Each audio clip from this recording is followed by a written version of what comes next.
Welcome to, don't tell anybody, but this is my absolute favorite invitation all year long. I only get to offer you to come to the Lotus and Lily once a year, but do you know, this is, for me, the 17th year, the 17th mystical adventure into the Lotus and the Lily.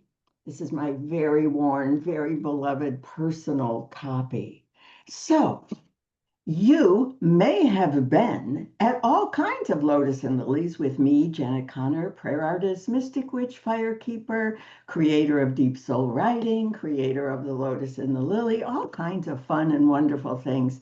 But you also might have arrived here because of a newsletter, because of a friend, and you have no idea the beauty and the magic and the mystical excitement that's waiting for you.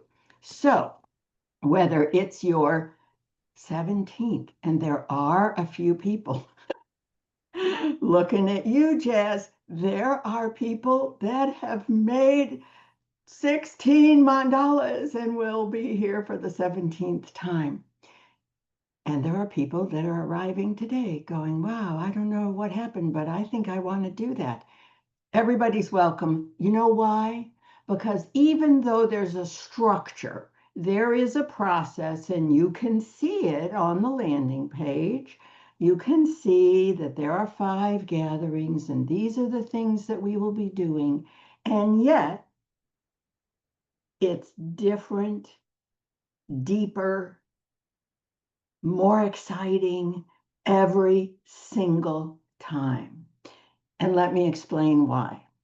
I want to tell you all the mystical practices, because this is a sandbox of mystical, ecstatic, wonderful, amazing, delightful, fun, and yet incredibly deep. You cannot have more fun than the Lotus and the Lily. And at the same time, you probably have never had this depth of self-reflection, looking back, introspection, intuition, and it all comes forth as you create your mandala for the next year.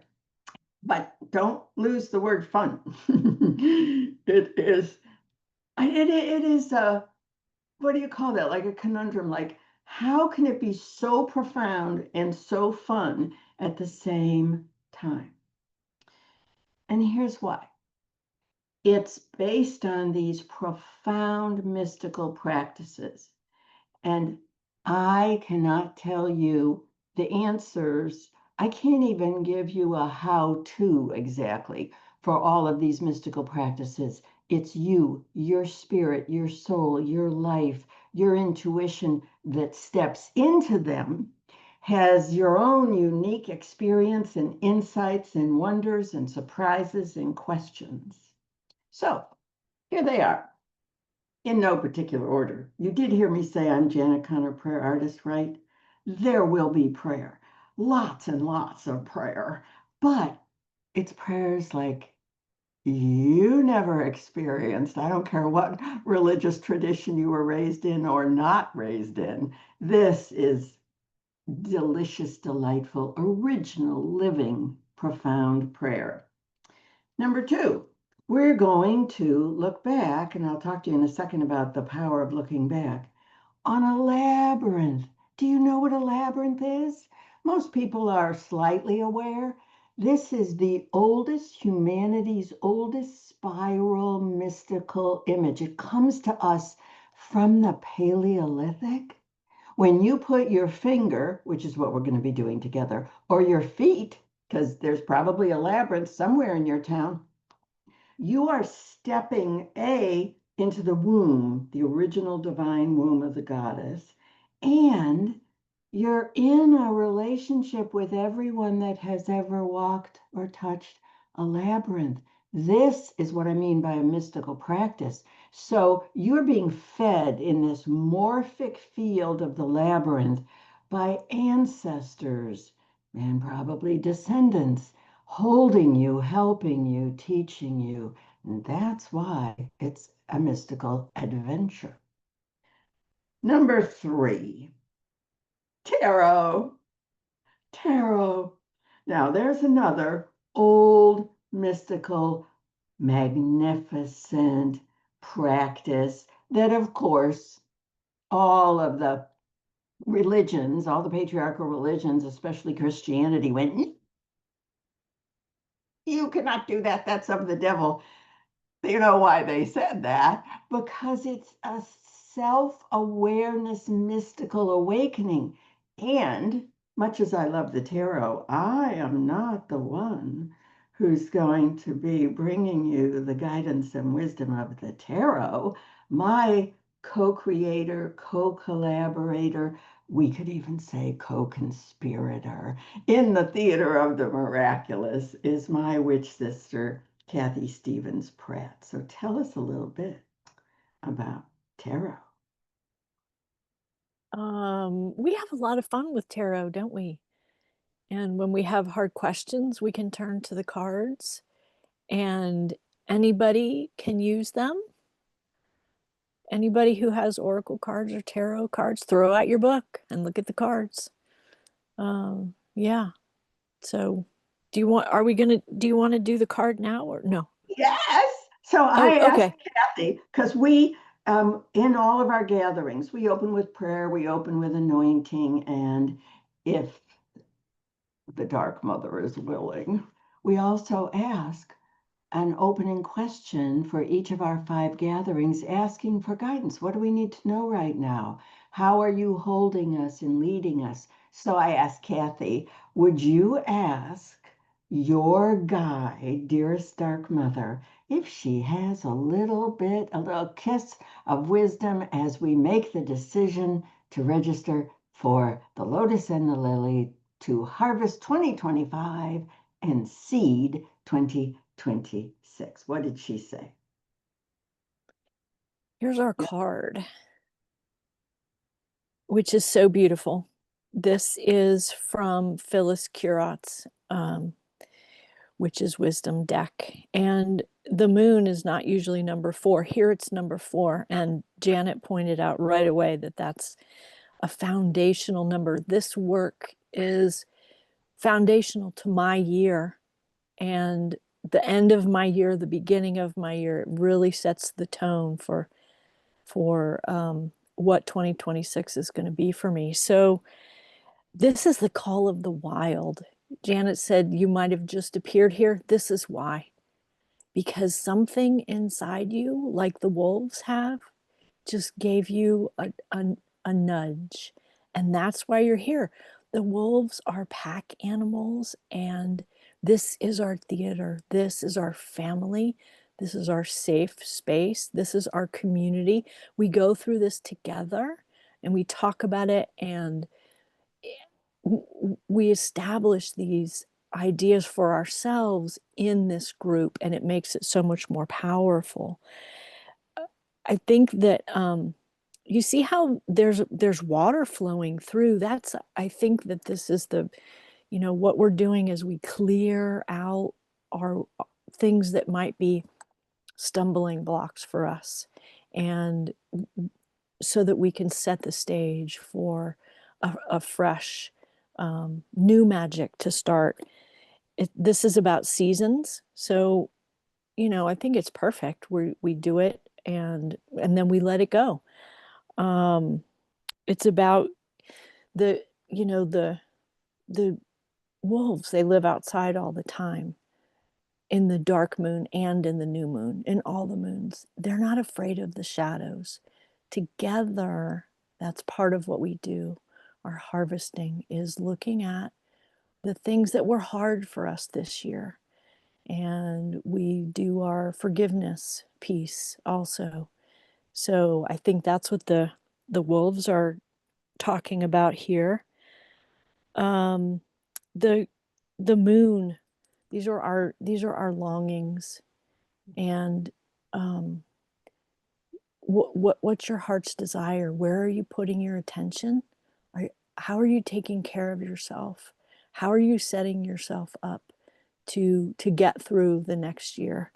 And I think it's all about a magical path. a magical, sparkling under the moon, filled with flowers and reflections on blue, blue water, a magical path. Yeah.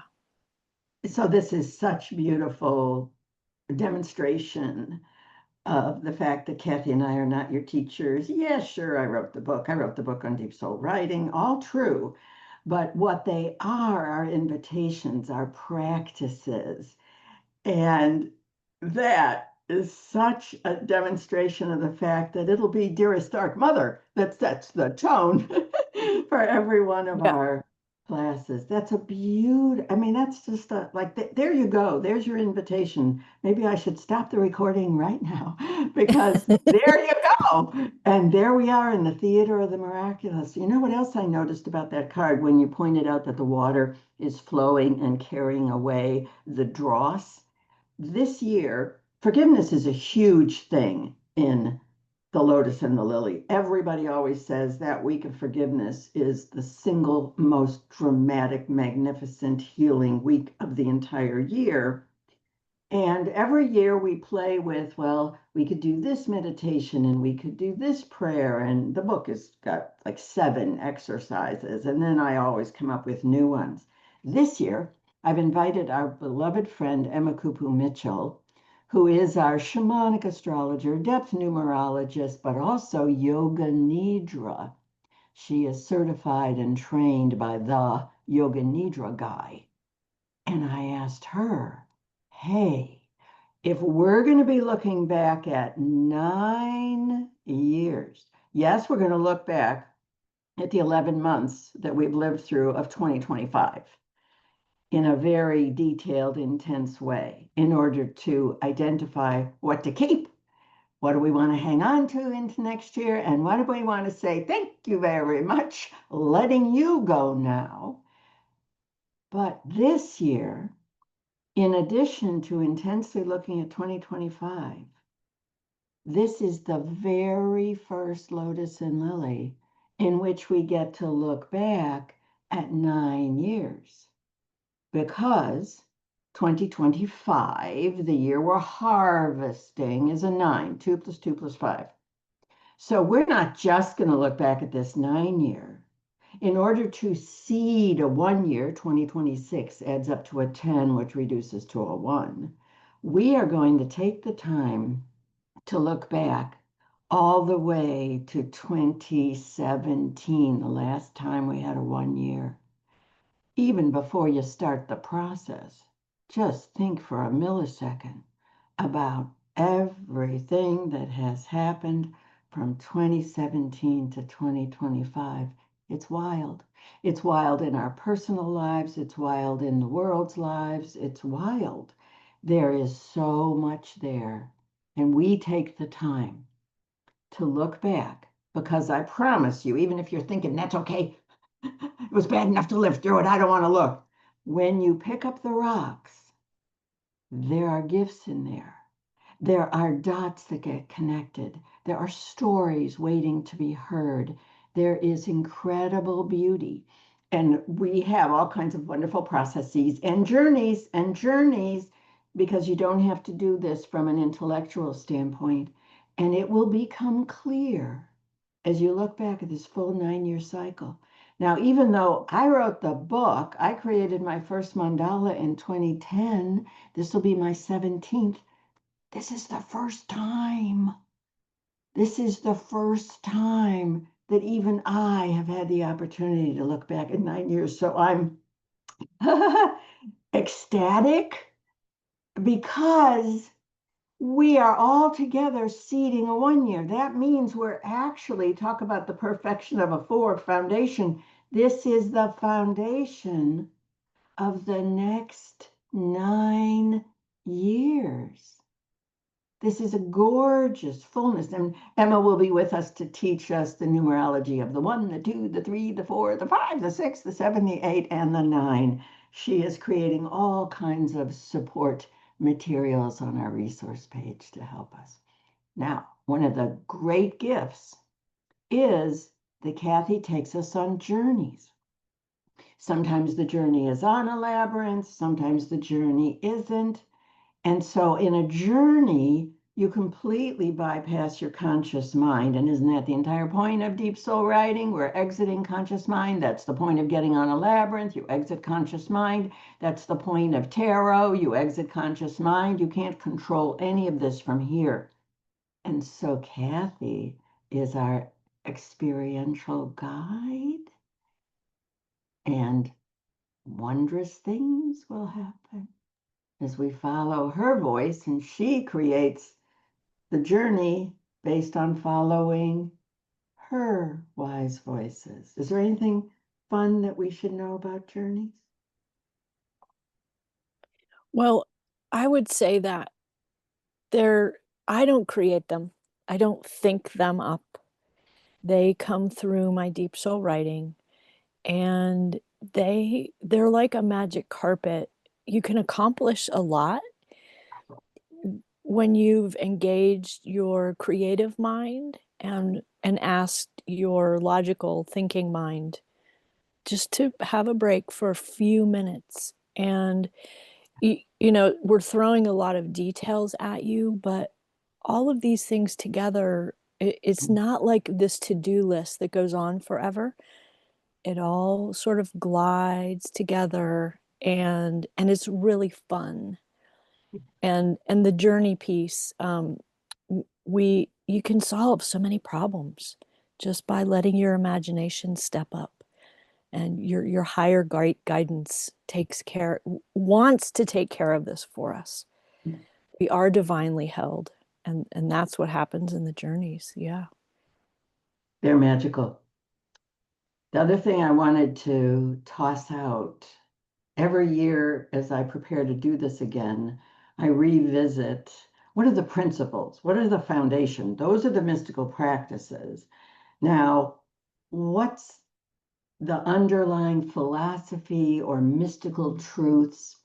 And here they are in a quick little condensed. This all comes from Thich Nhat Hanh's book, You Are Here. It's like a textbook, and you don't have to buy it. I quote the important parts in The Lotus and the Lily. But the big teaching from the Buddha, there are two big ones.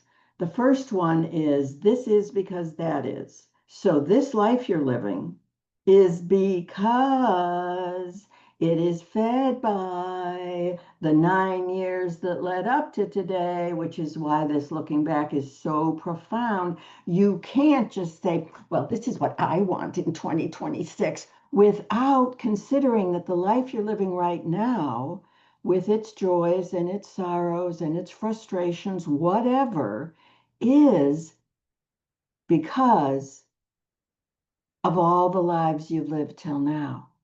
And I don't hear that or feel that as, oh shit. I hear that as, oh, how thrilling. What an opportunity to see the story, the interconnected story that is flowing through me without my being aware of it. So when I become aware of it, now I can really embrace it and do that forgiveness piece of letting the parts go that I no longer want. The other great teaching, and we're going to do this on opening night, is Thich Nhat Hanh talks about interbeing and interbecoming. Now, you can read the book by yourself. Absolutely. I wrote it by myself. But when you come together in community, and in our mystical intensives, we call that community the theater of the miraculous, because you know what? Miraculous things happen. There is this interbecoming, interbeing that you cannot intellectually comprehend. But what happens to Tony in Florida, and Marina in Cyprus, and Kathy in Vermont, and Emma in Hawaii, and everybody around the world, and it is a global community around the entire world. What comes through one does, in ways we cannot comprehend, show up in someone else's deep soul writing, someone else's labyrinth work, someone else's symbolism in the middle of a journey, in your dreams. There is this interbecoming, interbeing, And it's hard to explain in words, but that's why we count on Thich Nhat Hanh and the Buddha. When you just listen to the words, interbeing, interbecoming, oh, oh, oh, oh, oh. The other underlying critical, the most important principle, and it's right there at the top of the landing page. Let me show you the landing page for writing for the Lotus and the Lily here on my website. Look what it says right at the top. The Buddha said, when conditions are sufficient, there is a manifestation. And you'll notice that conditions is bold. Now, listen to what Jesus said 700 years later.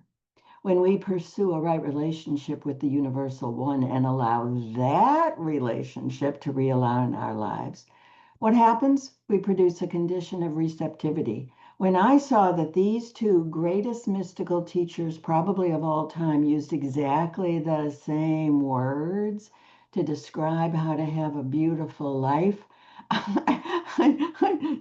I stopped what I was doing. You can read the story in The Lotus and the Lily, screaming at the top of my head in this room, oh my God, oh my God, oh my God, oh my God, oh my God, oh my God, oh my God. It's not about the manifestation. It's not about the manifestation. So if you're bringing with you, and we all are, the conditioning of all of the law of attraction stuff, that if you just get clear about what you want and you focus on what you want, you can get what you want. Well, we've all tried that and we know it doesn't work at all. And that's because it forces you to put all your attention, all your focus on the cart instead of the horse. The horse is how you're going to live. How are you going to live? What changes are you going to make in your life, your thinking, your behavior, your sacred desires, your mystical practices? How are you going to walk for the next 365 days that creates the conditions? Sort of think of yourself as soil. I want to be fertile soil. Now listen to the next sentence I'm about to say, because this is the heart and the soul of the lotus and the lily. When I become fertile soil, focusing on how I want to live to create a beautiful and abundant life, then the life that wants to be lived will grow in me. Listen to the difference. Lotus and Lily is not about getting what you want. It's not about saying, this is the life I want. This is the life I want. I want this house. I want this relationship. I want this job. I want this money. It's not about what you want. It's about becoming so fertile, so magnificent, so open, so receptive. In other words, becoming a mystic. That the life that's waiting in the wings, oh, honey, do you know what we could create together? The life that wants to be lived in and through and as you will simply bloom. And when we gather next November, we're going to all look at one another and go, oh, oh, wow, I didn't see that coming. And we create this not in an active cause and effect way by making a mandala. And we're going to spend a lot of time talking about mandalas and Jung and this mystical practice. Look at how simple this is. This is just a little swirl of gold paint. It's magic. And it's not, you'll notice, for me anyway, it's not the list of what I want. You know how, what did we call those things years ago? Treasure maps, where you got a picture of, I want to go on a vacation in Bali, so I'm going to put a picture of Bali. No, it's about the conditions, not the manifestation. And so we create, or our hands create, this mystical mandala, and we look at it. It's on our altar every day for the next year, and slowly it forms us. It forms us. So let me see if I've told you all the fun things. Yep, yep. What have I left out, Kathy? I think I have, I hope anyway, conveyed you cannot have more fun and yet at the same time have a more profound experience than this year ending harvest, year seeding, seed the next year with all these mystical practices, and you get to play in the theater of the miraculous with mystics around the world. Do you think that that's our 4 card? Do you think that tells the story? I think so. I think we're all breathing in the moon and doing a little howling next to each other. And not everybody has to howl, right? I like how one's howling and the other one's just there. Everybody does their thing. It's perfect. Yep. Oh, if you're here on the page for the Lotus and the Lily, just scroll down. There's a lot of information. I try to really tell the story. What is this thing? Where did it come from? What are we going to do together? And then you can scroll down. There are options for registering. All the dates are there. We meet for 5 Tuesdays starting November the 18th at 6 o'clock Eastern, a time that works well for everybody around the world except Europe. And so we have a watch party on Thursdays at 2 o'clock Eastern, which works well for our friends in Europe. So everybody's welcome. Everything is recorded. You do not have to be live at any of the events. The Theater of the Miraculous knows you're in the group, whether you're looking into the camera or not. Join us for the Lotus and the Lily to harvest 2025. It's going to be a very rich harvest, and plant unknown seeds, beautiful mystical seeds to create a world that we all want to live in. I'll see you soon, November 18th.